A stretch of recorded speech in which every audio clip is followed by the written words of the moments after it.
and welcome to Leanne's Voice, where I talk about everything to do with the voice, with tips and hints to help those who are budding voiceovers or those that just want to speak more effectively with the voice that they've got.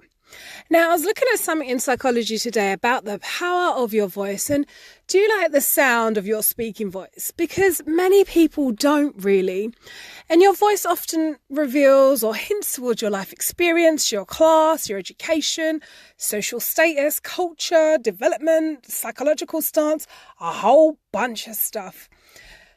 Your voice expresses who you are. It can express strength, weakness, emotions, confusion, fun, and anything in between. And a lot of our expressions in our voice and in our mind are often nurtured from childhood. So sometimes loss, sadness, or depression can affect how you sound. And in the article, it was saying a man went through a breakup and he took it really hard, and he lost confidence in who he was as a person, as a man.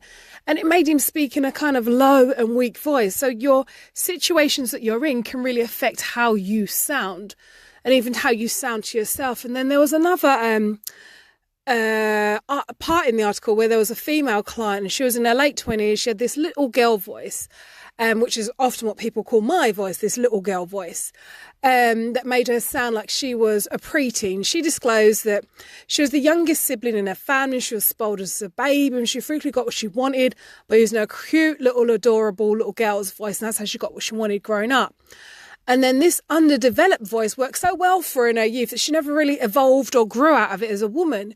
Even as an adult, going into professional jobs, as a manager, she required a voice that was reflective of her maturity and authority, and she found it so hard to nurture a mature woman's voice and to grow away or up from this little girl's voice that she had so skillfully mastered. And a question was posed in this article, like, can you change a monotone voice? Yeah, of course you can. You can definitely change it with training and coaching, because speaking is a dance. That's how I see it. It's a rhythm. English is one of those that kind of dance up and down and it moves around. It's not like, that's just dead, man. That's boring. And you can change it by training, listening with your ear, practicing, imitation. So it depends on what you need to talk about. That will determine how much expression and movement, tone, intonation you put into it. And it also depends as well how to change your voices, how you encourage as a child to express yourself while speaking. We're always told to be quiet, speak louder, speak quieter. All of these things you can hold them and inhibit them in you when you're actually speaking. And you may not even know it, you know. So your voice reflects your family history, your relational history, your cultural norm, your social expectations, as well as your confidence in yourself, if that makes sense. And your insecurities come out too. You can improve the sound of your voice. You do need coaching, you do need training, you need lots of practice and imitation, and just be having the mindset that you can do it, okay? So if you want to know more about improving your voice, please get hold of me on leanne@leannesvoice.com. And of course, have a great and amazing day.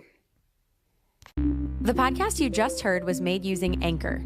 Ever thought about making your own podcast? Anchor makes it really easy for anyone to get started. It's a one-stop shop for recording, hosting, and distributing podcasts. Best of all, it's 100% free. Sign up now at anchor.fm/new. That's anchor.fm/new to get started.